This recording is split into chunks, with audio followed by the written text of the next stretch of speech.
सां खीसे मंझ लहे थी। माण्हू एकदम छिरकी पए थो, पाण संभाले पोइ सोचे थो कुझु बि त बिगड़ियो नाहे। खीसो जाते केरु ॾिसे थो, सभु को कपिड़नि खे जाचे थो ऐं पोइ गुरबत होरिया कपिड़नि मंझ लहे थी। तिन खे ॻारे थी, लोक ॾिसे थो, उनखे साम्हूं कुझु न तवे थो, पर पुठ कोड़ पचार हले थी। माण्हू पाण खे हथ ॾिए थो, हाल उहो जे थी वियो आहे। पोछा आहे, भली नवाजे कपिड़ा न आहिनि, उजरा आहिनि, धोतल न आहिनि, उनमें को ऐब न आहे। ऐं पोइ गुरबत उनजे अखड़नि मंझ लहे थी। दोस्त मिलनि था, हितां हुतां जूं ॻाल्हियूं थियनि थियूं, गिला थिए थी, भोग थियनि था, माण्हू दूर विञायल आहे। हेॾी संगत सोबत हूंदे हिकु लाह वया कलाए, उहो हर कंहिंजे मुंहं में ॾिसंदे हीअं सोचे थो, कंहिं वटि रोकड़ हूंदा कंहिंखां मिलंदा, जे घुर्जनि पोइ कंहिंखां घुर्जनि। अंदाज़नि में वक़्तु कटे थो, खेसि शराफ़त रोके थी। हू कुझु न पुछे थो, कुझु न घुरे थो, ऐं पोइ गुरबत हुनजे लफ़्ज़नि मंझ लहे थी। ऐं ईअं माण्हू नेठि टुटे थो। रिश्तेदारनि वाक़ुफ़कारनि में वेही हू चवणु लॻे थो, केॾो सत निपोड़े जाखोणिया थो, केॾो पाण विलोड़िया थो। हा, पर मुंहिंजी पूरत नाहे, पूरी का बि ज़रूरत नाहे, ॾुखियो गुज़ारो थी पियो आहे, मुंहिंजो को बि सहारो नाहे।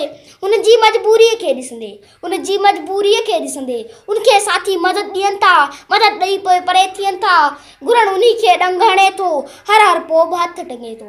ऐं पोइ माण्हू ॾींहों ॾींहुं अकेलो थिए थो, भले मझाऊ भेलो थिए थो, घुर्जनि जे भावाटिन में फिरंदे बुरी पवे थो। ईअं शराफ़त पंहिंजी विकिणे जग में हू बदनाम थिए थो।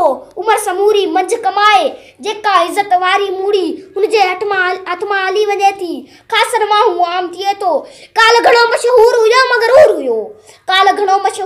मगरूर हुयो, हाणे हुनजो हथ वञे थो। गुरबत कारण सभ खां कटिजी नेठि सफ़ा गुमनाम थिए थो। गुमनामीअ में तन्हाईअ में तड़पी मरी वञे थो। ख़बर थिए थो, हिकिड़ी नंढड़ी ख़बर थिए थो।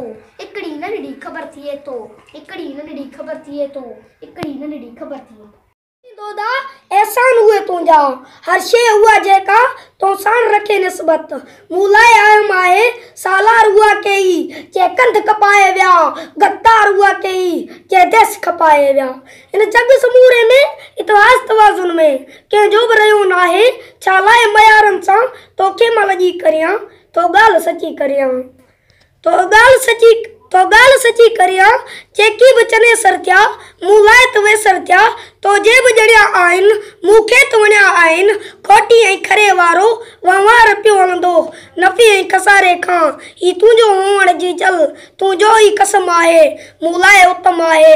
ए सिंध जड़ी दोदा एहसान हुए तुंहिंजा, ए सिंध जड़ी दोदा एहसान हुए तुंहिंजा।